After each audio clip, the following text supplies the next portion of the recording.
वाहिगुरू जी का खालसा वाहिगुरू जी की फतेह। मैं अमरवीर सिंह अज के प्रोग्राम आप सब का स्वागत करदा। व्यूअर्स, सिख इतिहास दे विच अज एक बहुत ही अहम दिन है। अज दे दिन नानकशाही कैलेंडर के अनुसार छोटे साहिबजादियां नूं फतेहगढ़ साहिब विखे सरहंद विखे शहीद किया गया सी अते उन्हां तो बाद माता गुजरी जी अकाल चलाना कर गए सन। सो अज असी जे इतिहास नूं देखना होवे तां अज दी डेट दे विच असी कित्थे स्टैंड करदे हां as a nation as a कौम। इस दे उपर अज असी टोरंटो तो मीडिया परसनैलिटी सरदार हरप्रीत सिंह नाल गलबात करांगे। आओ अज दी विचार चर्चा की शुरुआत करदे हां। हाँ जी हरप्रीत सिंह जी, वाहिगुरू जी का खालसा वाहिगुरू जी की फतेह। हाँ जी वीर जी, बहुत बहुत धन्यवाद। और TV 84 दे नाल जुड़े जिन्ने भी दर्शक या जिन्ने भी स्रोते वखरे वखरे माध्यमां राहीं जुड़ते ने उन्हां सब नूं वाहिगुरू जी का खालसा वाहिगुरू जी की फतेह जी। हरप्रीत सिंह जी, सारिਆਂ ਤੋਂ ਪਹਿਲਾਂ मैं ਤੁਹਾਡੇ ਕੋਲੋਂ इतिहासक पक्ष ਤੋਂ सवाल ਪੁੱਛਣਾ ਚਾਹੂੰਗਾ ਤੇ ਜਾਣਨਾ ਚਾਹੂੰਗਾ कि ਤੁਸੀਂ ਸਾਡੇ ਦਰਸ਼ਕਾਂ ਦੇ ਨਾਲ ਆਪਣੇ ਵਿਚਾਰ ਸਾਂਝੇ ਕਰੋ ਕਿ ਜਿਹੜਾ ਅੱਜ ਦੇ ਦਸੰਬਰ ਦਾ ਜਿਹੜਾ ਮਹੀਨਾ ਹੈਗਾ ਆ ਖਾਸ ਤੌਰ ਤੇ ਆ ਹਫਤਾ एक शहीदां नूं सजदा करन दा हफ्ता हैगा जदों शहादतां होईयां ने साडे लई साडी कौम दे लई। ये एक बहुत अहम दिन ने इतिहासक पक्ष तों। सो इन्हां दिनां दे विच खास तौर ते अज जदों छोटे साहिबजादियां दी शहादत दा दिन है, सो इस मौके तुहाडे की विचार ने कि अज असीं कौमी तौर ते असीं इहनूं किवें प्रणाम कर सकदे हां शहीदां नूं ते उन्हां नूं किवें याद कर सकदे हां? हाँ जी वीर जी, कई बार ना बड़ी मुश्किल हो जाती है इहो ਜਿਹੇ मौकों के उत्ते जदों तुसीं इतिहास के हवाले दे नाल इतिहास के पहलू फरोलने हुंदे आ जां इनू ये कह लो भी जदों इतिहास दीयां कंधां इतिहास के पन्नियां दे उत्ते तुसीं कुछ एक इहो ਜਿਹੇ ਨਾਂ नशर होए हुंदे जिहड़े इहो ਜਿਹੇ पब्लिश होए हुंदे जे छपाई होई हुंदी है इतिहास के पन्नियां दे उत्ते जदों तुसीं उन्हां नूं उन्हां समयां दे विच यानी कि हुण नानकशाही कैलेंडर के मुताबिक जिहड़ा 26 तरीक का 26 दसंबर का जिहड़ा दिन आ ओह छोटे साहिबजादियां दी शहादत का दिन आ। ते जदों असीं उन्हां पेजां तो उन्हां पन्नियां तो इतिहास दियां कंधां तो जदों असीं ओह नां देखदे आ जिहड़े अज भी इन्नी गर्द होण दे बावजूद भी ओह नां जिहड़े हैगे ने सुनहरी अखरां वांग चमकदे ने ते जरूर मन नूं एक तसल्ली एक मन नूं एक माण महसूस हुंदा कि असीं उस कौम दे वासी हां, उस कौम दे जां एक मैंबर आ जिन्हां दी कौम दा इतिहास बहुत बहुत उच्चा बहुत चमकदार है। पर जदों असीं अपने किरदार दे विचों उन्हां नावां नूं झाकण दी कोशिश करदे हां क्योंकि अखां धुंधलियां हो चुकीआं साडीआं माया दे करके उहदे विच जिहड़े विकारां दे करके ਜਦੋਂ ਅਸੀਂ ਇਹਨਾਂ ਮੌਕਿਆਂ ਦੇ ਉੱਤੇ ਖਾਸ ਕਰਕੇ ਜੇ ਤੁਸੀਂ ਮੈਨੂੰ ਸਵਾਲ ਕਰਦੇ ਤੇ ਮੈਨੂੰ ਬੜੀ ਮੁਸ਼ਕਲ ਪ੍ਰਤੀਤ ਹੁੰਦੀ ਆ ਵੀ ਉਹਨਾਂ ਝਰੋਖਿਆਂ ਦੇ ਥਾਣੀ ਅਸੀਂ ਉਹਨਾਂ ਨਾਵਾਂ ਦੇ ਵੀ ਪਿੱਛੇ ਉਹਨਾਂ ਦੇ ਕਾਰਨਾਮਿਆਂ ਨੂੰ ਕਿਸ ਤਰੀਕੇ ਦੇ ਨਾਲ ਲੋਕਾਂ ਦੇ ਵਿੱਚ ਅਸੀਂ ਉਜਾਗਰ ਕਰਨਾ। ਪਰ ਮਜਬੂਰੀ ਇਹ ਹੈਗੀ ਆ ਕਿ ਸਾਡੇ ਵਰਗੇ ਬੰਦਿਆਂ ਨੂੰ ਇਹ ਜਿਹੜੀਆਂ ਵੱਡੀਆਂ ਸ਼ਖਸੀਅਤਾਂ ਨੇ ਉਹਨਾਂ ਦੇ ਬਾਰੇ गल करन दे लई कहा जाता। तो मैं इन्ना क कहांगा कि वैसे बहुत सारे जिहड़े साडे स्रोते ने बहुत सारे जिहड़े साडे दर्शक ने मेरे तो बहुत ज़्यादा जानकारी उन्होंने इतिहास की खास करके माघी वाला जिहड़ा माघ के महीने के इतिहास की उन्होंने दे कोल जानकारी है। पर जो अपने तौर के उत्ते अपने पद्धर के उत्ते जिन्नी क मेरी सूझबूझ अकल काम करती आ उहदे विच मैं हमेशा ये गल कहना हुन्ना कि इतिहास नूं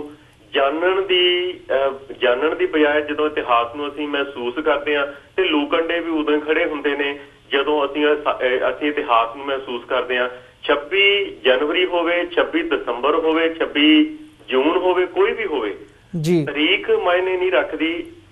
इतिहास दे विच मायने रखदा कि उन्हां शख्सां ने उन्हां लोकां ने उन्हां जिहड़े नायक ने साडे उन्हां दे कारनामे की सी। हुण जदों असीं गल छोटे साहिबजादियां दी शहादत दी करदे हां ते तुसीं इह हिसाब लाओ भी पिछले 8-9 महीनिਆਂ ਤੋਂ ਜਿਉਂ ਘੇਰਾ ਪੈਂਦਾ ਹੈਗਾ ਅਨੰਦਪੁਰ ਸਾਹਿਬ ਦਾ ਜਿਹੜਾ ਕਿਲਾ ਉਹਨਾਂ ਦੇ ਵਿੱਚ ਸਾਰੇ ਦਾ ਸਾਰਾ ਪਰਿਵਾਰ ਜਿਹੜਾ ਹੈਗਾ ਉਹਦੇ ਵਿੱਚ ਸਾਰੇ ਸਿੱਖ ਨੇ ਪਰਿਵਾਰ ਨੇ ਜਿੱਥੇ ਗੁਰੂ ਗੋਬਿੰਦ ਸਿੰਘ ਸਾਹਿਬ ਉਹਨਾਂ ਨੂੰ ਘੇਰਾ ਪੈਂਦਾ। ਸੋ ਇਹਨਾਂ ਸਮਿਆਂ ਦੇ ਵਿੱਚ ਜਦੋਂ ਕਿ ਇਹ ਗੱਲ ਇਤਿਹਾਸ ਦੇ ਵਿੱਚ ਆਈ ਹੈ ਕਿ 21 ਦਸੰਬਰ ਵਾਲੇ ਦਿਨ ਜਿਹੜੇ ਵੱਡੇ ਸਾਹਿਬਜ਼ਾਦੇ ਸ਼ਹੀਦ ਹੁੰਦੇ ਨੇ, 5 ਪਿਆਰੇ ਸ਼ਹੀਦ ਹੁੰਦੇ ਨੇ, ਉਹਨਾਂ ਦੇ 3 ਪਿਆਰੇ 5 ਪਿਆਰਿਆਂ ਦੇ ਵਿੱਚੋਂ 3 ਪਿਆਰੇ ਸ਼ਹੀਦ ਹੁੰਦੇ ਨੇ। ਹੁਣ ਗੱਲ ਅਸੀਂ ਕਿਉਂਕਿ ਛੋਟੇ ਸਾਹਿਬਜ਼ਾਦਿਆਂ ਦੀ ਸ਼ਹਾਦਤ ਦੀ ਕਰਨੀ ਆ ਤਾਂ ਥੋੜਾ ਜਿਹਾ ਮੈਂ ਜ਼ਰੂਰ ਮਤਲਬ ਫਾਸਟ ਫਾਰਵਰਡ ਕਰੂੰਗਾ ਜੀ। ਬਿਲਕੁਲ। ਜਦੋਂ ਹਿੰਦੂ ਰਾਜੇ ਜਿਹੜੇ 22 ਧਾਰ ਦੇ ਰਾਜੇ ਸੀ, ਜਿਹੜੇ ਮੁਗਲਾਂ ਦੇ ਨਾਲ ਮਿਲੇ ਹੋਏ ਸੀਗੇ, ਉਹਨਾਂ ਦੇ ਵੱਲੋਂ ਗਾਂ ਦੀ ਸਹੁੰ ਖਾਧੀ ਗਈ ਔਰ ਔਰੰਗਜ਼ੇਬ ਦੇ ਵੱਲੋਂ ਜਿਹੜੀ ਕੁਰਾਨ ਸ਼ਰੀਫ ਉਹਦੀ ਸਹੁੰ ਦੇ ਇਵਜ਼ ਦੇ ਵਿੱਚ ਉਹਨਾਂ ਨੂੰ ਕਿਹਾ ਗਿਆ, ਗੁਰੂ ਸਾਹਿਬਾਨਾਂ ਨੂੰ, ਕਿ ਤੁਸੀਂ ਉੱਥੋਂ ਕਿਲਾ ਜਿਹੜਾ ਹੈਗਾ ਉਹ ਛੱਡ ਦਿਓ, ਜਿੱਥੇ ਚਾਹੋਗੇ ਤੁਸੀਂ ਉੱਥੇ ਜਾ ਸਕਦੇ। ਜਦਕਿ ਗੁਰੂ ਗੋਬਿੰਦ ਸਿੰਘ ਸਾਹਿਬ ਦੀ ਇਹ ਰਾਏ ਸੀ, ਉਹਨਾਂ ਦਾ ਇਹ ਮਸ਼ਵਰਾ ਸੀਗਾ ਕਿ ਇਹ ਜਿਹੜੇ ਧਾੜਵੀ ਲੋਕ ਨੇ ਕਿਸੇ ਵੀ ਤਰੀਕੇ ਦੇ ਨਾਲ ਕਿਸੇ ਧਰਮ ਦੇ ਪਿਆਰੇ ਨਹੀਂ ਹੁੰਦੇ, ਕਿਸੇ ਧਰਮ ਦੇ ਅਨੁਯਾਈ ਨਹੀਂ ਹੁੰਦੇ ਹੈਗੇ। ਸੋ ਇਹਨਾਂ ਦੀ ਕਿਸੇ ਵੀ ਸਹੁੰ ਦੇ ਉੱਤੇ ਯਕੀਨ ਨਾ ਕੀਤਾ ਜਾਵੇ, ਕਿਉਂਕਿ ਗੁਰੂ ਸਾਹਿਬ ਦੀਆਂ 14 ਲੜਾਈਆਂ ਦੇ ਵਿੱਚ ਜਦੋਂ ਅਸੀਂ ਦੇਖਦੇ ਹਾਂ ਤੇ 22 ਧਾਰ ਦੇ ਵਿੱਚ ਹਿੰਦੂ ਰਾਜਿਆਂ ਦੇ ਨਾਲ 11 ਲੜਾਈਆਂ ਹੁੰਦੀਆਂ ਨੇ ਔਰ ਉਹਨਾਂ ਦੀ ਸਹੁੰ ਵੀ ਗੁਰੂ ਸਾਹਿਬ ਨੂੰ ਪਤਾ। ਔਰ ਜਿਹੜੀ ਔਰੰਗਜ਼ੇਬ ਦੀ ਪਿਛਲੀ ਹਿਸਟਰੀ ਹੈਗੀ ਉਹ ਵੀ ਗੁਰੂ ਸਾਹਿਬ ਦੇ ਅੱਗੇ ਆ ਔਰ ਉਹਨਾਂ ਨੇ ਉਸੇ ਚੀਜ਼ ਨੂੰ ਮੁੱਖ ਰੱਖ ਕੇ ਕਿਹਾ ਸੀ ਆਪਣੇ ਸਿੱਖਾਂ ਨੂੰ ਵੀ ਇਹਨਾਂ ਦੇ ਉੱਤੇ ਯਕੀਨ ਨਹੀਂ ਕੀਤਾ ਜਾ ਸਕਦਾ। ਚਲੋ ਐ ਨਹੀਂ ਹੋ, ਕਿਉਂਕਿ 5 ਪਿਆਰਿਆਂ ਦਾ ਇਹ ਹੁਕਮ ਸੀਗਾ। ਗੁਰੂ ਸਾਹਿਬ ਜਿਹੜੇ ਨੇ ਆਪਣੇ ਜਿਹੜੇ ਵੱਡੇ ਸਾਹਿਬਜ਼ਾਦੇ ਨੇ ਬਾਬਾ ਅਜੀਤ ਸਿੰਘ ਤੇ ਬਾਬਾ ਜੁਝਾਰ ਸਿੰਘ, ਉਹਨਾਂ ਦੇ ਨਾਲ ਨਿਕਲਦੇ ਨੇ। ਸਰਸਾ ਨਦੀ ਦੇ ਉੱਤੇ ਦੋਨਾਂ ਦਾ ਵਿਛੋੜਾ ਪਰਿਵਾਰ ਦਾ ਹੁੰਦਾ, ਜਿਹਦੇ ਵਿੱਚ ਧੰਨ ਧੰਨ ਸਾਹਿਬ ਸ੍ਰੀ ਗੁਰੂ ਗੋਬਿੰਦ ਸਿੰਘ ਸਾਹਿਬ ਔਰ ਜਿਹੜੇ ਵੱਡੇ ਸਾਹਿਬਜ਼ਾਦੇ ਨੇ ਉਹ ਰੋਪੜ ਵਾਲੇ ਪਾਸੇ ਨੂੰ ਨਿਕਲ ਜਾਂਦੇ ਆ ਔਰ ਜਿਹੜੇ ਮਾਤਾ ਗੁਜਰੀ ਸੀ, ਆਪਣੇ ਜਿਹੜੇ 5 ਸਾਲ 7 ਸਾਲ ਦੇ ਜਿਹੜੇ ਸਾਹਿਬਜ਼ਾਦੇ ਨੇ ਗੁਰੂ ਗੋਬਿੰਦ ਸਿੰਘ ਸਾਹਿਬ ਦੇ ਆਪਣੇ ਪੋਤਿਆਂ ਦੇ ਨਾਲ, ਉਹ ਉੱਥੋਂ ਸਰਸਾ ਨਦੀ ਤੋਂ ਉਹਨਾਂ ਦਾ ਵਿਛੋੜਾ ਪੈ ਜਾਂਦਾ, ਜਿਹਦੇ ਵਿੱਚ ਜਾਂਦੇ ਜਾਂਦੇ ਜਦੋਂ ਉਹ ਜਾ ਰਹੇ ਨੇ ਤੇ ਫਤਿਹਗੜ੍ਹ ਸਾਹਿਬ ਵਾਲੇ ਪਾਸੇ ਨੂੰ ਜਾ ਰਹੇ ਤੇ ਜਦੋਂ ਸਭ ਤੋਂ ਪਹਿਲਾਂ ਉਹਨਾਂ ਦਾ ਕੁਮਾ ਜੋ ਮਸ਼ਕੀ ਸੀਗੇ, ਜਿਹੜੇ ਪਾਣੀ ਪਿਲਾਉਂਦੇ ਹੁੰਦੇ ਸੀਗੇ, ਮੁਸਲਮਾਨ ਜੋ ਗੁਰੂ ਗੋਬਿੰਦ ਸਿੰਘ ਸਾਹਿਬ ਦੇ ਵੀ ਨਜ਼ਦੀਕੀ ਸਨ, ਉਹਨੇ ਆਪਣੇ ਘਰੇ ਰੱਖਿਆ ਸੀਗਾ ਔਰ ਉੱਥੋਂ ਹੀ ਗੰਗੂ ਜਿਹੜਾ ਬ੍ਰਾਹਮਣ ਸੀਗਾ ਉਹਨਾਂ ਨੂੰ, ਮਾਤਾ ਜੀ ਨੂੰ ਔਰ ਛੋਟੇ ਸਾਹਿਬਜ਼ਾਦਿਆਂ ਨੂੰ ਲੈ ਕੇ ਉੱਥੋਂ ਗਿਆ ਸੀ ਗੰਗੂ ਬ੍ਰਾਹਮਣ। ਔਰ ਜਾ ਕੇ ਚਾਹੇ ਉਹ ਲਾਲਚ ਬਸ, ਚਾਹੇ ਜਿਹੜੀ 500 ਸਾਲ ਦੀ ਜਿਹੜੀ ਇੱਕ ਕਸ਼ਮਕਸ਼, 500 ਸਾਲ ਦੀ ਜਿਹੜੀ ਨਫ਼ਰਤ ਨੂੰ ਲੈ ਕੇ ਉਹ ਗੰਗੂ ਬ੍ਰਾਹਮਣ ਜਿਹੜਾ ਹੈਗਾ ਉਹ ਮਾਤਾ ਗੁਜਰ ਕੌਰ ਔਰ ਛੋਟੇ ਸਾਹਿਬਜ਼ਾਦਿਆਂ ਨੂੰ ਮੁਖਬਰੀ ਕਰਕੇ ਜਿਹੜਾ ਹੈਗਾ ਉਹ ਸਰਹੰਦ ਦੇ ਜਿਹੜੇ ਨਵਾਬ ਦੇ ਕੋਲੋਂ ਫੜਾਉਂਦਾ। ਹੁਣ ਗੱਲ ਅੱਗੇ ਇਹ ਸ਼ੁਰੂ ਆਉਂਦੀ ਆ ਔਰ ਇਸੇ ਚੀਜ਼ ਦੇ ਵਿੱਚ ਜੇ ਅਸੀਂ ਗੰਗੂ ਬ੍ਰਾਹਮਣ ਨੂੰ ਇਸ ਤਰੀਕੇ ਨਾਲ ਯਾਦ ਕਰਦੇ ਹਾਂ ਤੇ ਅਸੀਂ ਮੋਤੀ ਰਾਮ ਮਹਿਰਾ ਜੀ ਨੂੰ ਵੀ ਯਾਦ ਕਰਦੇ ਆ, ਜਿਨ੍ਹਾਂ ਨੇ ਦੁੱਧ ਪਿਲਾਉਣ ਦੀ ਖਾਤਰ ਉਹਨਾਂ ਦਾ ਜਿਹੜਾ ਪੂਰੇ ਦਾ ਪੂਰਾ ਪਰਿਵਾਰ ਸੀਗਾ ਉਹ ਗੰਨਿਆਂ ਦੇ ਵਾਂਗ ਉਹ ਪੀੜਿਆ ਗਿਆ ਉਹਦੇ ਚ ਕੋਲੂਆਂ ਦੇ ਵਿੱਚ ਜੀ। ਔਰ ਉਹਨਾਂ ਨੂੰ ਵੀ ਅਸੀਂ ਯਾਦ ਕਰਦੇ ਹਾਂ ਔਰ ਨਾਲ ਦੀ ਨਾਲ ਅਸੀਂ ਸੁੱਚਾਨੰਦ ਨੂੰ ਵੀ ਯਾਦ ਕਰਦੇ ਹਾਂ। ਜਿਵੇਂ ਅਸੀਂ ਗੰਗੂ ਬ੍ਰਾਹਮਣ ਨੂੰ ਯਾਦ ਕਰਦੇ ਹਾਂ ਉਦਾਂ ਹੀ ਸੁੱਚਾਨੰਦ ਨੂੰ ਵੀ ਯਾਦ ਕਰਦੇ ਹਾਂ, ਕਿਉਂਕਿ ਜਿਹੜਾ ਉੱਥੋਂ ਦਾ ਮੌਲਵੀ ਸੀ ਜਾਂ ਕਾਜ਼ੀ ਸੀ ਉਹਦੇ ਮੁਤਾਬਕ ਕੋਈ ਵੀ ਜਿਹੜੀ ਸ਼ਰੀਆ ਦੀ ਜਿਹੜੀ ਇੱਕ ਆਇਤ ਆ ਜਾਂ ਸ਼ਰੀਆ ਦਾ ਕੋਈ ਵੀ ਕਾਨੂੰਨ ਇਹ ਨਹੀਂ ਕਹਿੰਦਾ ਕਿ ਛੋਟੇ ਜਿਹੜੇ ਬੱਚੇ ਨੇ ਉਹਨਾਂ ਨੂੰ ਉਹਦੇ ਪਿਓ ਦੇ ਗੁਨਾਹ ਦੇ ਕਰਕੇ ਜਿਹੜਾ ਹੈਗਾ ਉਹਨਾਂ ਦੇ ਮੁਤਾਬਕ ਤਾਂ ਕਿਉਂਕਿ ਗੁਰੂ ਗੋਬਿੰਦ ਸਿੰਘ ਸਾਹਿਬ ਦਾ ਗੁਨਾਹ ਸੀ ਤਾਂ ਕਰਕੇ ਉਹਦੇ ਬੱਚਿਆਂ ਨੂੰ ਕਿਸੇ ਵੀ ਤਰੀਕੇ ਨਾਲ ਸਜ਼ਾ ਦਿੱਤੀ ਜਾਵੇ। ਪਰ ਸੁੱਚਾਨੰਦ ਦੇ ਵੱਲੋਂ ਇਹ ਵਾਰ-ਵਾਰ ਪ੍ਰਵੋਕ ਕਰਨ ਦੇ ਉੱਤੇ ਜਿਹੜਾ ਸੀਗਾ ਇੱਕ ਇਹ ਜਦੋਂ ਉਹਨੇ ਇਹ ਕਿਹਾ ਕਿ ਸੱਪ ਦੇ ਬੱਚੇ ਜਿਹੜੇ ਨੇ ਸਪੋਲੀਏ ਨੇ, ਇਹ ਜਦੋਂ ਉਹ ਥੋੜਾ ਜਿਹਾ ਫਨ ਚੱਕਦੇ ਨੇ ਤੇ ਉਹਨਾਂ ਨੂੰ ਕੁਚਲ ਦੇਣਾ ਚਾਹੀਦਾ ਔਰ ਉਹਨਾਂ ਦੇ ਅੱਗੇ ਛੋਟੇ ਸਾਹਿਬਜ਼ਾਦਿਆਂ ਦੇ ਅੱਗੇ ਜਿਹੜੇ ਕਿ 5 ਸਾਲ 7 ਸਾਲ। ਹੁਣ ਮੈਂ ਤਾਂ ਹੀ ਕਹਿੰਦਾ ਕਿ ਇਤਿਹਾਸ ਨੂੰ ਜਿੰਨੀ ਦੇਰ ਤੱਕ ਅਸੀਂ ਜਾਣਨ ਦੇ ਨਾਲ ਨਾਲ ਮਹਿਸੂਸ ਨਹੀਂ ਕਰਨ ਦੀ ਇੱਕ ਤੌਫੀਕ ਪੈਦਾ ਕਰਦੇ ਆਪਣੇ ਅੰਦਰ ਜਾਂ ਨਹੀਂ ਸਾਡੇ ਅੰਦਰ ਉਹ ਜਿਹੜੀ ਉਹ ਭਾਵਨਾ ਪੈਦਾ ਹੁੰਦੀ ਉਨੀ ਦੇਰ ਤੱਕ ਅਸੀਂ ਇਤਿਹਾਸ ਨੂੰ ਚੰਗੀ ਤਰ੍ਹਾਂ ਜਾਣ ਨਹੀਂ ਪਾਵਾਂਗੇ। ਹੁਣ ਸਾਡੇ ਘਰਾਂ ਦੇ ਵਿੱਚ ਸਾਡੇ ਬੱਚੇ ਨੇ 5 ਸਾਲ ਦੇ ਬੱਚੇ, 7 ਸਾਲ ਦੇ ਬੱਚੇ ਜਿਹੜੇ ਕਿ ਵੱਖਰੀਆਂ ਵੀਡੀਓ ਗੇਮਾਂ ਦੇ ਪਿੱਛੇ ਕੋਈ ਵੀ ਚੀਜ਼ ਕਰਨ ਨੂੰ ਤਿਆਰ ਹੁੰਦੇ ਨੇ, ਉਹ ਜਿਹੜੇ ਕਿ ਵੱਖਰੇ ਛੋਟੇ ਲਾਲਚਾਂ ਦੇ ਕਰਕੇ ਕੋਈ ਵੀ ਚੀਜ਼ ਜਿਹੜੀ ਹੈਗੀ ਕਰਨ ਨੂੰ ਤਿਆਰ ਹੁੰਦੇ ਨੇ। ਪਰ ਹੁਣ ਇਹ ਹਿਸਾਬ ਲਾਓ ਤੁਸੀਂ ਇਸ ਗੱਲ ਦਾ ਕਿ 7 ਸਾਲ ਦਾ 5 ਸਾਲ ਦਾ ਬੱਚਾ ਜਿਹਨੂੰ ਇਹ ਕਿਹਾ ਗਿਆ ਕਿ ਤੈਨੂੰ ਹੂਰਾ ਮਿਲਣਗੀਆਂ, ਤੈਨੂੰ ਆਹ ਮਿਲੇਗਾ, ਤੈਨੂੰ ਉਹ ਮਿਲੇਗਾ, ਤੈਨੂੰ ਸਾਰੇ ਸੁੱਖ ਦੇਵਾਂਗੇ, ਤੈਨੂੰ ਰਾਜਿਆਂ ਵਾਂਗ ਰੱਖਿਆ ਜਾਵੇਗਾ, ਤੂੰ ਇਸਲਾਮ ਕਬੂਲ ਕਰ। ਪਰ ਉਹਨਾਂ ਛੋਟੇ ਸਾਹਿਬਜ਼ਾਦਿਆਂ ਨੇ ਇਹ ਗੱਲ ਨਹੀਂ ਸੀ ਮੰਨੀ, ਜਿਹਦੇ ਵਿੱਚ ਸੁੱਚਾਨੰਦ ਨੇ ਅੱਗੇ ਆ ਕੇ ਕਿਹਾ ਹੈਗਾ ਕਿ ਸੱਪ ਦੇ ਬੱਚੇ ਸਪੋਲੀਏ ਨੇ। ਤੇ ਉਹ ਤੋਂ ਬਾਅਦ ਜਿਹੜੇ ਫਤਵੇ ਲੱਗਦੇ ਨੇ ਛੋਟੇ ਸਾਹਿਬਜ਼ਾਦਿਆਂ ਦੇ ਉੱਤੇ ਕਿ ਇਹਨਾਂ ਨੂੰ ਕੰਧਾਂ ਦੇ ਵਿੱਚ ਚਿਣਾ ਦਿੱਤਾ ਜਾਵੇ, ਉੱਥੇ ਜਿਹੜੀ ਉਹਨਾਂ ਦੀ ਸ਼ਹਾਦਤ ਹੁੰਦੀ ਆ। ਹੁਣ ਇਹ ਚੀਜ਼ਾਂ ਸਾਨੂੰ ਗੌਰ ਕਰਨ ਵਾਲੀਆਂ ਹੈਗੀਆਂ ਨੇ ਕਿ ਅਸੀਂ ਜਦੋਂ ਮੈਂ ਪਹਿਲਾਂ ਇਹ ਗੱਲ ਕੀਤੀ ਹੈ ਕਿ ਇਤਿਹਾਸ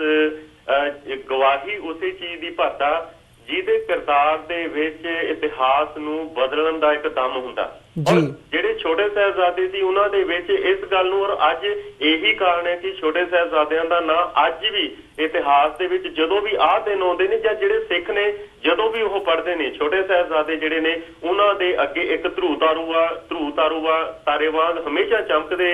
ਦਿਖਦੇ ਨੇ ਸਾਡੇ ਅੱਗੇ। ਪਰ ਮਹਿਸੂਸ ਕਰਨ ਵਾਲੀ ਅਸੀਂ ਇਹ ਗੱਲ ਦੇਖੀਏ ਕਿ ਜਦੋਂ ਅਸੀਂ ਸਿਰਫ ਇਸ ਗੱਲ ਨੂੰ ਇੰਨਾ ਕੁ ਕਹਿ ਕੇ ਛੱਡ ਦਿੰਦੇ ਹਾਂ ਕਿ ਗੁਰੂ ਗੋਬਿੰਦ ਸਿੰਘ ਸਾਹਿਬ ਦੇ ਉਹ ਸਾਹਿਬਜ਼ਾਦੇ ਸਨ, ਰੱਬ ਦੇ ਇਹ ਕਹਿ ਲਓ ਵੀ ਸਾਹਿਬਜ਼ਾਦੇ ਸਨ, ਤੇ ਅਸੀਂ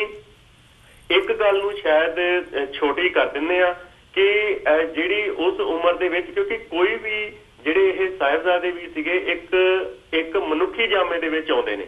ਔਰ ਮਨੁੱਖੀ ਜਾਮੇ ਦੇ ਵਿੱਚ ਜਦੋਂ ਐਡੀਆਂ ਵੱਡੀਆਂ ਕੁਰਬਾਨੀਆਂ ਕਰਦੇ ਨੇ, ਐਡਾ ਵੱਡਾ ਇੱਕ ਦਸਤਖਤ ਕਰਦੇ ਨੇ ਇਤਿਹਾਸ ਦੇ ਪੰਨੇ ਦੇ ਉੱਤੇ, ਤੇ ਉਹ ਸਾਨੂੰ ਮਹਿਸੂਸ ਕੀਤੇ ਤੋਂ ਬਗੈਰ ਜਿਹੜਾ ਹੈਗਾ ਆ ਉਹ ਪਤਾ ਨਹੀਂ ਲੱਗ ਸਕੇਗਾ। ਇਤਿਹਾਸ ਜਿਹੜਾ ਮਹਿਸੂਸ ਅਸੀਂ ਇਸੇ ਤਰੀਕੇ ਨਾਲ ਕਰ ਸਕਦੇ ਹਾਂ ਕਿ ਉਹ ਜਿਹੜੇ ਸਾਹਿਬਜ਼ਾਦੇ ਸੀ, ਉਹ ਜਿਹੜੇ ਬੱਚੇ ਸੀ 5 ਸਾਲ 7 ਸਾਲ ਦੇ ਬੱਚੇ, ਜੇਕਰ ਉਹਨਾਂ ਨੂੰ ਉਸ ਸਮੇਂ ਦੇ ਵਿੱਚ ਧਰਮ ਦੇ ਵਿੱਚ ਇੰਨੀ ਪਕਿਆਈ ਸੀ, ਤੇ ਅੱਜ ਜਿਹੜੇ ਸਾਡੇ ਬੱਚੇ ਨੇ ਉਹਨਾਂ ਦੀ ਜਿਹੜੀ ਪਕਿਆਈ ਕਿੰਨੀ ਕੁ ਹੈ। ਜੇ ਅਸੀਂ ਇਹ ਵੀ ਕਹੀਏ ਕਿ ਉਹ ਤਾਂ ਗੁਰੂ ਸਾਹਿਬ ਦੇ ਬੱਚੇ ਸਨ, ਪਰ ਉਹ ਜੇ ਬੱਚੇ ਹੋਰ ਵੀ ਬਹੁਤ ਸਨ। ਹਕੀਕਤ ਸਿੰਘ ਜੀ ਦਾ, ਭਾਈ ਹਕੀਕਤ ਸਿੰਘ ਉਹਨਾਂ ਦਾ ਜਿਹੜਾ ਇਤਿਹਾਸ ਉਹ ਵੀ ਸਾਡੇ ਅੱਗੇ ਆਉਂਦਾ ਕਿ ਉਹਨਾਂ ਸਮਿਆਂ ਦੇ ਵਿੱਚ ਉਹਨਾਂ ਬੱਚਿਆਂ ਨੇ ਵੀ ਕੁਰਬਾਨੀਆਂ ਕੀਤੀਆਂ ਸਨ। ਤੇ ਕੀ ਸੀ ਇਸ ਚੀਜ਼ ਦੀ ਲੋੜ ਸੀ ਵੀ ਜਿਹਦੇ ਕਰਕੇ ਇਹ ਨਿੱਕੀਆਂ ਉਮਰਾਂ ਦੇ ਜਿਹੜੇ ਬੱਚੇ ਸਨ ਉਹ ਵੀ ਸਿੱਖੀ ਦੇ ਵਿੱਚ ਇਹ ਪਰਪੱਕ ਇੰਨੇ ਪੱਕੇ ਹੋਏ ਸਨ। ਮੈਨੂੰ ਇਹ ਲੱਗਦਾ ਕਿ ਮਾਂ ਦੇ ਦੁੱਧ ਤੋਂ ਲੈ ਕੇ ਦਾਦੀ ਦੀਆਂ ਲੋਰੀਆਂ, ਜਿਹੜੇ ਪਿਓ ਦੀਆਂ ਜਿਹੜੀਆਂ ਸਾਖੀਆਂ, ਮੈਨੂੰ ਲੱਗਦਾ ਕਿ ਉਹ ਇਹਨਾਂ ਚੀਜ਼ਾਂ ਨੂੰ ਪੱਕੀਆਂ ਕਰਦਾ, ਜਿਹੜੀਆਂ ਅੱਜ ਦੇ ਦਿਨ ਦੇ ਵਿੱਚ ਸਾਡੀ ਜਿਹੜੀ ਪੀੜ੍ਹੀ ਆ ਉਹਦੇ ਵਿੱਚੋਂ ਬਿਲਕੁਲ ਇਹ ਮੈਂ ਕਹੂੰਗਾ ਕਿ ਬਿਲਕੁਲ ਮੰਨਫੀ ਨਹੀਂ ਵੀ ਹੈਗੀਆਂ, ਤੇ ਬਹੁਤ ਵੱਡੀ ਇੱਕ ਪਰਸੈਂਟੇਜ ਦੇ ਵਿੱਚ ਉਹ ਮਿਸਿੰਗ ਆ। ਨਾ ਸਾਨੂੰ ਅੱਜ ਸਾਡੀ ਮਾਂ, ਸਾਡੀ ਜਿਹੜੀ ਸਿੱਖ ਮਾਤਾ ਹੈਗੀ, ਸਿੱਖ ਮਾਂ ਕਦੀ ਵੀ ਨਾ ਤਾਂ ਗੁਰਬਾਣੀ ਦਾ ਉਚਾਰਨ ਹੁੰਦਾ ਜਦੋਂ ਬੱਚਾ ਛੋਟਾ ਹੁੰਦਾ, ਨਾ ਉਹਨਾਂ ਦੇ ਵਿੱਚ ਜਿਹੜੀਆਂ ਸਾਡੀਆਂ ਦਾਦੀਆਂ ਪੜਦਾਦੀਆਂ ਨੇ ਉਹਨਾਂ ਦੀਆਂ ਕੋਈ ਵੀ ਲੋਰੀਆਂ ਦੇ ਵਿੱਚ ਸਿੱਖ ਇਤਿਹਾਸ ਦੇ ਇਹਨਾਂ ਨਾਇਕਾਂ ਦੀ ਗੱਲ ਹੁੰਦੀ ਆ, ਜਾਂ ਸਿੱਖ ਜਿਹੜੇ ਸਿੱਖ ਪ੍ਰਿੰਸੀਪਲਸ ਨੇ ਉਹਨਾਂ ਦੀਆਂ ਕੋਈ ਗੱਲਾਂ ਜਿਹੜੀਆਂ ਹੈਗੀਆਂ ਅੱਜ ਸਾਡੇ ਵਿੱਚ ਹੁੰਦੀਆਂ। ਸੋ ਇਹ ਗੱਲ ਨੂੰ ਮੁੱਖ ਰੱਖ ਕੇ ਮੈਨੂੰ ਇਹੀ ਲੱਗਦਾ ਕਿ ਜੇਕਰ ਅੱਜ ਅਸੀਂ ਛੋਟੇ ਸਾਹਿਬਜ਼ਾਦਿਆਂ ਨੂੰ ਸ਼ਰਧਾਂਜਲੀਆਂ ਦੇਣੀਆਂ, ਤੇ ਉਹਨਾਂ ਸ਼ਰਧਾਂਜਲੀਆਂ ਦੇ ਵਿੱਚ ਸਾਨੂੰ ਆਪਣੇ ਬੱਚਿਆਂ ਦੇ ਨਾਲ ਇਹਨਾਂ ਸਮਿਆਂ ਦੇ ਵਿੱਚ ਜਿਹੜੇ ਟਾਈਮ ਦੇ ਉੱਤੇ ਅੱਜ ਅਸੀਂ ਬਿਜ਼ੀ ਆ, ਕ੍ਰਿਸਮਸ ਦੇ ਵਿੱਚ ਜਾਂ ਦੂਸਰੇ ਤਿਉਹਾਰਾਂ ਦੇ ਵਿੱਚ, ਸਾਨੂੰ ਲੱਗਦਾ ਕਿ ਇਹਨਾਂ ਬੱਚਿਆਂ ਦੀਆਂ ਸਾਖੀਆਂ ਵੀ ਸਾਡੇ ਬੱਚਿਆਂ ਨੂੰ ਸੁਣਾਉਣੀਆਂ ਚਾਹੀਦੀਆਂ। ਮੇਰੇ ਖਿਆਲ ਇਹ ਉਹਨਾਂ ਨੂੰ ਯਾਦ ਕਰਨ ਦਾ ਤਰੀਕਾ ਹੋਵੇਗਾ। ਔਰ ਇਹ ਜੇ ਮੈਂ ਇਹ ਗੱਲ ਕਰ ਰਿਹਾ ਤੇ ਮੈਂ ਵੀ ਉਸੇ ਭੀੜ ਦਾ ਇੱਕ ਹਿੱਸਾ ਆ, ਮੈਂ ਵੀ ਉਸੇ ਹੀ ਇੱਕ ਵੱਡੇ ਸਿਨੈਰੀਓ ਦਾ ਇੱਕ ਹਿੱਸਾ ਆ ਜਿਹਦੀ ਮੈਂ ਅੱਜ ਇਹ ਗੱਲ ਕਰ ਰਿਹਾ ਕਿ ਹਾਂ ਅਸੀਂ ਆਪਣੇ ਬੱਚਿਆਂ ਨੂੰ ਵੀ ਕੋਈ ਇਹੋ ਜਿਹੀਆਂ ਸਾਖੀਆਂ, ਇਹੋ ਜਿਹੀਆਂ ਸਟੋਰੀਆਂ, ਇਹੋ ਜਿਹੀਆਂ ਇਤਿਹਾਸ ਦੇ ਪੰਨੇ ਫੁੱਲਣ ਦੀਆਂ ਜਿਹੜੀਆਂ ਰਵਾਇਤਾਂ ਅਸੀਂ ਅੱਗੇ ਨਹੀਂ ਪਾ ਰਹੇ। ਸੋ ਇਹ ਬਹੁਤ ਵੱਡੀ ਇੱਕ ਸਾਡੀ, ਸ਼ਾਇਦ ਮੈਨੂੰ ਇਹ ਲੱਗਦਾ ਕਿ ਇਹ ਭੁੱਲ ਹੈ। ਜੀ ਹਰਪ੍ਰੀਤ ਸਿੰਘ ਜੀ, ਤੁਸੀਂ ਬੜਾ ਇੱਕ ਇਸ਼ਾਰਾ ਮਾਤਰ ਜੋ ਗੱਲ ਕੀਤੀ ਹੈ ਇਹ ਇੱਕ ਸਹੀ ਜਾਪਦੀ ਹੈ ਕਿ ਜਦੋਂ ਅਸੀਂ ਦੇਖਦੇ ਹਾਂ ਕਿ ਅਸੀਂ ਆਪਣੇ ਜਿਹੜਾ ਇਤਿਹਾਸ ਹੈਗਾ ਉਹਨੂੰ ਅਸੀਂ ਅਣਗੌਲਿਆਂ ਕਰ ਰਹੇ ਹਾਂ, ਤੇ ਅਸੀਂ ਜਿਹੜੇ ਹੋਰ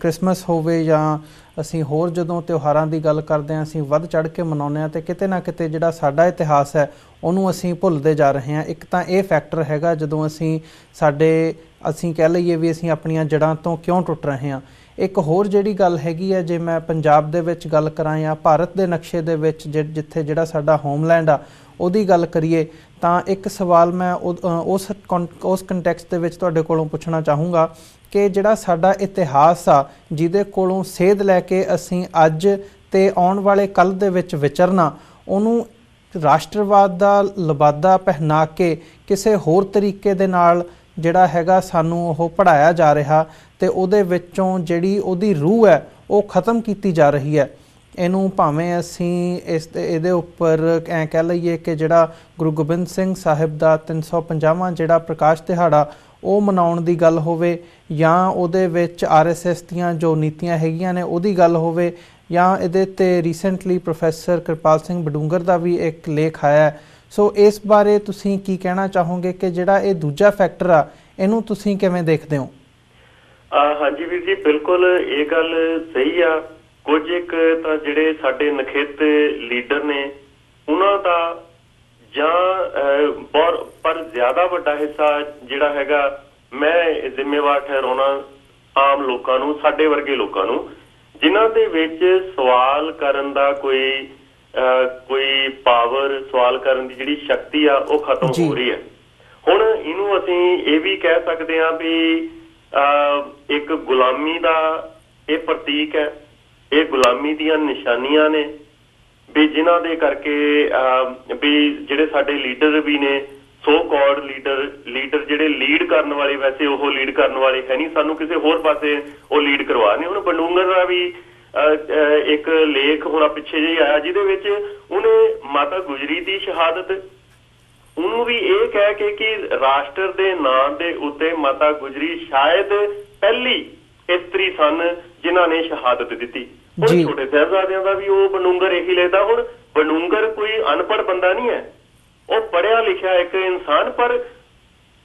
ਉਹਦੇ ਮਨ ਦੇ ਉੱਤੇ ਕਿਹੜੀ ਚੀਜ਼ ਦਾ ਅਸਰ ਆ? ਉਹ ਭਾਰਤ ਦੇ ਰਾਸ਼ਟਰਵਾਦ ਦਾ ਅਸਰ ਆ। ਹੁਣ ਜੇ ਅਸੀਂ ਇਹ ਕਹਿੰਦੇ ਆ ਕਿ ਚਾਹੇ ਉਹ ਗੁਰੂ ਗੋਬਿੰਦ ਸਿੰਘ ਸਾਹਿਬ ਦੀ ਗੱਲ ਕਰਦੇ ਨੇ ਕਿ ਗੁਰੂ ਗੋਬਿੰਦ ਸਿੰਘ ਸਾਹਿਬ ਜਿਹੜੇ ਨੇ ਉਹ ਹਿੰਦ ਦੇ ਲਈ ਲੜੇ ਨੇ। ਹੁਣ ਹਿੰਦ ਦੇ ਲਈ ਲੜੇ ਨੇ ਕਿ ਜਿਹੜੇ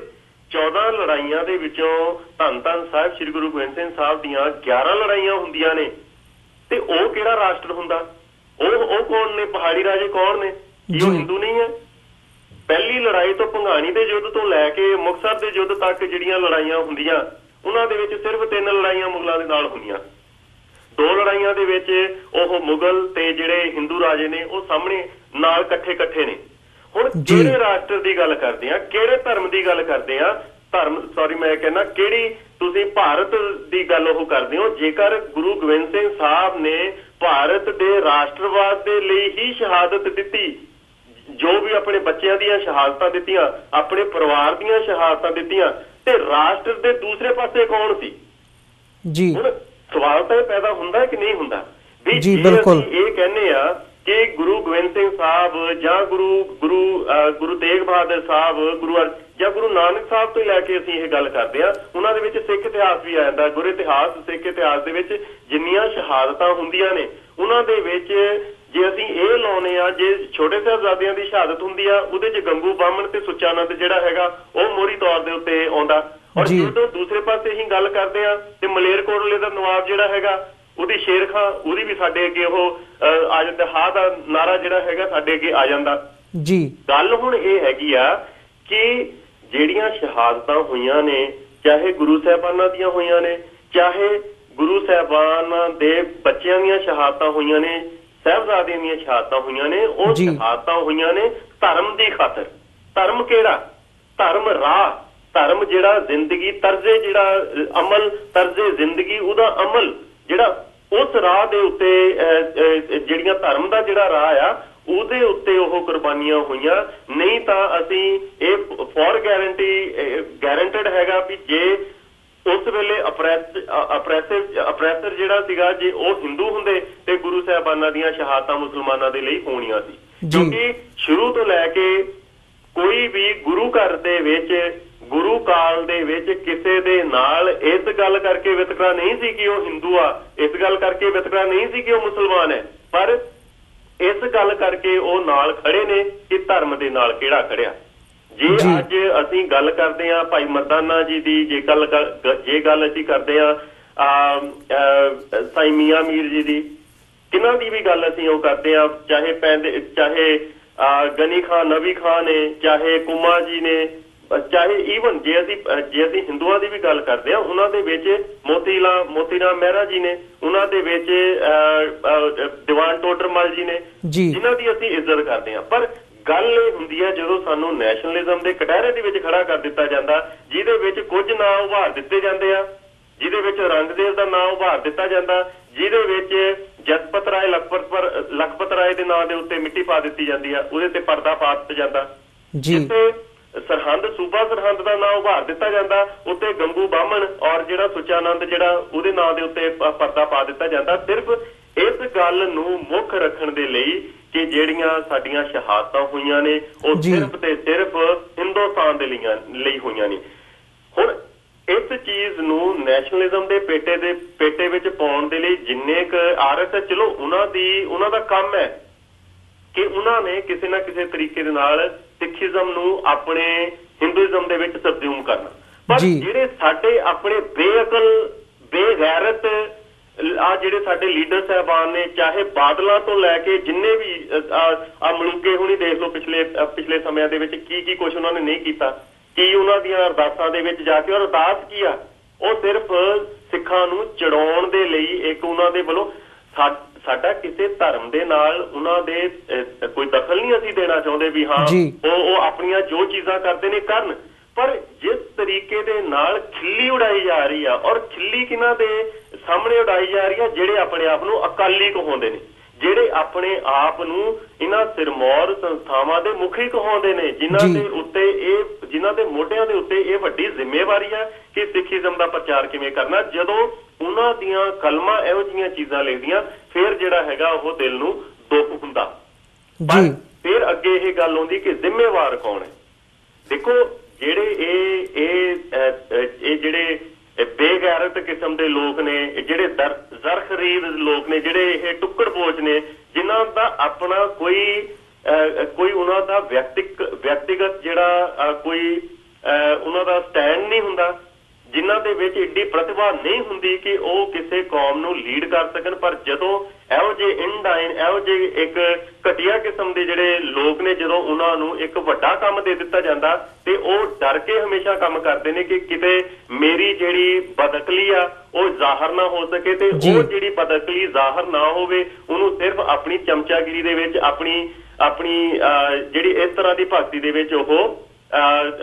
ਲੁਕਾਉਣ ਦੀ ਕੋਸ਼ਿਸ਼ ਕਰਦਾ। ਔਰ ਬਨੂੰਗਰ ਵਰਗੇ ਜਿਹੜੇ ਲੋਕ ਨੇ ਉਹ ਵੀ ਇਸੇ ਚੀਜ਼ ਦਾ ਹਿੱਸਾ ਨੇ। ਪਰ ਅੱਜ ਜਿਹੜੀ ਸਾਡੀ ਕੌਮ ਸੁੱਤੀ ਪਈ ਆ, ਜਿਹਨੂੰ ਜਿਹੜਾ ਬੰਦਾ ਮਰਜੀ ਜਿਵੇਂ ਮਰਜੀ ਚਾਰ ਸਕਦਾ, ਮੈਨੂੰ ਇਹ ਲੱਗਦਾ ਕਿ ਉਹ ਸਭ ਤੋਂ ਵੱਡਾ ਖਤਰਾ ਆ ਸਾਡੇ ਲਈ, ਜਿਹੜਾ ਅਸੀਂ ਆਪਣੇ ਆਪ ਨੂੰ ਅਵੇਅਰ ਨਹੀਂ ਕਰਦੇ ਪਏ ਕਿ ਅਸੀਂ ਇਹਨਾਂ ਜਿਹੜੇ ਇਹ ਦੁਮਛੱਲੇ ਨੇ, ਜਿਹੜੇ ਸਟੇਟ ਦੇ ਸਟੂਜਸ ਨੇ, ਉਹਨਾਂ ਨੂੰ ਕੋਈ ਸਵਾਲ ਜਿਹੜਾ ਹੈਗਾ ਅਸੀਂ ਕਰ ਸਕੀਏ। ਸੋ ਜਿੰਨੀ ਦੇਰ ਤੱਕ ਫਿਰ ਅਮਰਦੀਪ ਸਿੰਘ ਜੀ ਉਹੀ ਗੱਲ ਆ ਜਾਂਦੀ, ਜਿੰਨੀ ਦੇਰ ਤੱਕ ਸਾਡੀਆਂ ਗੱਲਾਂ ਦੇ ਵਿੱਚ ਸਾਕੀਆਂ ਨਹੀਂ ਆਉਂਦੀਆਂ, ਜਿੰਨੀ ਦੇਰ ਤੱਕ ਸਾਡੀਆਂ ਗੱਲਾਂ ਦੇ ਵਿੱਚ ਪ੍ਰਿੰਸੀਪਲਸ ਨਹੀਂ ਆਉਂਦੇ, ਉਨੀ ਦੇਰ ਤੱਕ ਮੇਰਾ ਖਿਆਲ ਕਿ ਜਿਹੜੇ ਇਹੋ ਜਿਹੇ ਲੋਕ ਨੇ ਉਹ ਵੀ ਉਹਨਾਂ ਦੀ ਜਿਹੜੇ ਕੁਹਾੜੇ ਦਾ ਦਾਤਾ ਬਣ ਕੇ ਸਾਡੀਆਂ ਜੜ੍ਹਾਂ ਖੋਰਨਗੇ ਜਾਂ ਸਾਡੀਆਂ ਜੜ੍ਹਾਂ 'ਚ ਤੇਲ ਪਾਉਣਗੇ। ਜਿੰਨੀ ਦੇਰ ਤੱਕ ਅਸੀਂ ਅਵੇਅਰ ਨਹੀਂ ਹੁੰਦੇ, ਉਨੀ ਦੇਰ ਤੱਕ ਮੈਨੂੰ ਨਹੀਂ ਲੱਗਦਾ ਕਿ ਇਸ ਚੀਜ਼ ਦਾ ਕੋਈ ਪਲਟਮਾ ਜਿਹੜਾ ਰੋਕਿਆ ਉਹ ਸਾਡੀ ਕੌਮ ਅਖਤਿਆਰ ਕਰ ਪਾਏਗੀ। ਜੀ ਹਰਪ੍ਰੀਤ ਸਿੰਘ ਜੀ, ਤੁਹਾਡਾ ਬਹੁਤ-ਬਹੁਤ ਧੰਨਵਾਦ। ਤੁਸੀਂ ਇਹਨਾਂ ਦੋਵਾਂ ਗੱਲਾਂ ਦੇ ਉੱਪਰ ਸਾਡੇ ਦਰਸ਼ਕਾਂ ਦੇ ਨਾਲ ਆਪਣੇ ਵਿਚਾਰ ਸਾਂਝੇ ਕੀਤੇ, ਆਪਣਾ ਸਮਾਂ ਕੱਢ ਕੇ, ਤੇ ਇਸੇ ਦੇ ਨਾਲ ਅਸੀਂ ਅੱਜ ਦੇ ਸ਼ੋਅ ਵਿੱਚ ਤੁਹਾਡੇ ਕੋਲੋਂ ਇਜਾਜ਼ਤ ਚਾਹੁੰਦੇ ਹਾਂ ਜੀ। ਵਾਹਿਗੁਰੂ ਜੀ ਕਾ ਖਾਲਸਾ, ਵਾਹਿਗੁਰੂ ਜੀ ਕੀ ਫਤਿਹ। ਜੀ ਵੀਰ ਜੀ, ਬਹੁਤ-ਬਹੁਤ ਧੰਨਵਾਦ। ਵਾਹਿਗੁਰੂ ਜੀ ਕਾ ਖਾਲਸਾ, ਵਾਹਿਗੁਰੂ ਜੀ ਕੀ ਫਤਿਹ। ਵਿਊਅਰਸ, ਜਿਵੇਂ ਕਿ ਸਰਦਾਰ ਹਰਪ੍ਰੀਤ ਸਿੰਘ ਨੇ ਟੋਰਾਂਟੋ ਤੋਂ ਦੱਸਿਆ ਕਿ ਜਿਹੜੀ ਅਸੀਂ ਕੌਮ ਦੀ ਕੋਈ ਬਣੀ ਸਵਾਰ ਸਕਦੇ ਹਾਂ ਤਾਂ ਉਹ ਇੱਕ ਅਵੇਅਰਨੈਸ ਹੀ ਇੱਕ ਉਹ ਚਾਬੀ ਹੈਗੀ ਆ ਕਿ ਆਪਣੀ ਕੌਮ ਦੇ ਬੱਚਿਆਂ ਦੇ ਵਿੱਚ ਅਵੇਅਰਨੈਸ ਪੈਦਾ ਕਰੀਏ, ਜਿਹਨੂੰ ਅਸੀਂ ਆਉਣ ਵਾਲੇ ਸਮੇਂ ਦੇ ਵਿੱਚ ਫਿਰ ਉਹ ਸਾਡੇ ਲਈ ਕੋਈ ਜਿਹੜਾ ਹੈਗਾ ਸਹਾਈ ਹੋ ਸਕੇਗੀ। ਸੋ ਇਸੇ ਦੇ ਨਾਲ ਅੱਜ ਦਾ ਸ਼ੋਅ ਅਸੀਂ ਇੱਥੇ ਹੀ ਸਮਾਪਤ ਕਰਦੇ ਹਾਂ ਜੀ। ਇਜਾਜ਼ਤ ਦਿਓ, ਕੱਲ੍ਹ ਨੂੰ ਤੁਹਾਡੇ ਨਾਲ ਫਿਰ ਮੁਲਾਕਾਤ ਹੋਵੇਗੀ। ਵਾਹਿਗੁਰੂ ਜੀ ਕਾ ਖਾਲਸਾ, ਵਾਹਿਗੁਰੂ ਜੀ ਕੀ ਫਤਿਹ।